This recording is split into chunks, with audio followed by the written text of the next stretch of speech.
Era uma moça que tinha sido estuprada e ela apontou um cara como sendo o seu estuprador. E esse cara foi preso. E ele dizia que não tinha sido ele, mas ela reconhecia, foi ele, eu tenho certeza, foi ele, foi ele, foi ele. E ele foi preso. E a gente foi coletar material genético dele, porque tinha ficado sêmen nas partes íntimas dela. Quando ela foi conduzida ao IML, foi feito o exame de corpo de delito nela, foi coletado esse material vaginal. E tinha sêmen. Então a gente sabia que ali a gente tinha o DNA do criminoso. E aí foi preso esse rapaz, dizendo que não era, que ele era inocente. E quando a gente fez o confronto genético, é tanto que ele cedeu o material dele de livre e espontânea vontade, porque não é obrigado a ceder, né? Então ele cedeu, porque ele tinha certeza, não fui eu cedo quantos materiais foram necessários. E ele cedeu. E realmente, o confronto genético mostrou que não era ele, não tinha sido ele. Só que a moça, mesmo diante desse exame, ela dizia, mas foi ele, eu não sei o que aconteceu, foi ele. O cara foi a julgamento. Mesmo assim, com aquela prova, não arquivaram. Ele foi a julgamento. E, pasme, o juiz o condenou por estupro. E o juiz teve como justificativa a prova testemunhal. Que se ela reconhecia que era ele. Porque assim, o juiz...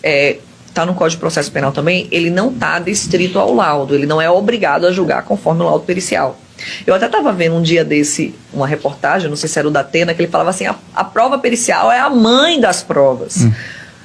Faz todo sentido, porque tem um peso muito forte, porque é uma prova científica.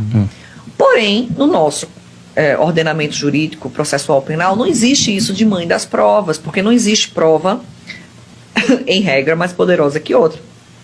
Então o juiz, ele não está forçado a julgar conforme a conclusão pericial, desde que ele justifique, porque não julgou conforme. E nesse caso ele justificou dizendo que era muito forte o depoimento dela, que ela não tinha a menor dúvida de que tinha sido ele e que o condenava com base no reconhecimento dela. E esse rapaz obviamente se desesperou e foi para presídio e tudo mais. 4 meses depois...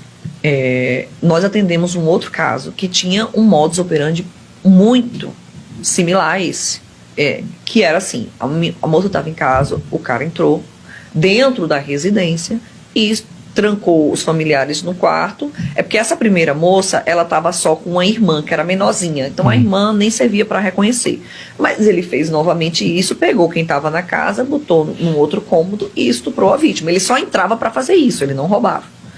E fez isso, e era o mesmo modus operandi. E também tinha deixado sêmen na moça. E aí a gente atentou para comparar com o caso anterior. Mas imagina isso acontecendo em inúmeros casos, ou numa cidade vizinha, você não vai atentar para isso. Nesse caso, acho que foi Deus mesmo que botou assim na mão e se atentou e se comparou. E quando se comparou, viu que esse sêmen batia com o sêmen daquela outra vítima. E quando a gente fez o confronto com o do acusado, esse segundo acusado, bingo, dizia que era ele para os 2 estupros. Aí ele foi confrontado em interrogatório e ele assumiu. Ele disse, não, eu estuprei ela, estuprei outra e assumiu mais uns outros 3 estupros assim. Era um cara que já estava fazendo vítimas há um tempo e não tinha sido pego.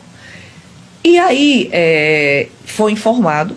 A defesa desse outro cara que tinha sido preso disse, olha, a gente tem uma prova nova, quando você tem uma prova nova você pode reabrir aquele caso, você pediu um novo julgamento, e isso foi apresentado, e ele foi julgado novamente, assim, em nível de recurso, já foi o desembargador que pegou o caso, e a coisa mais difícil que tem é um juiz querer contrariar outro juiz, né?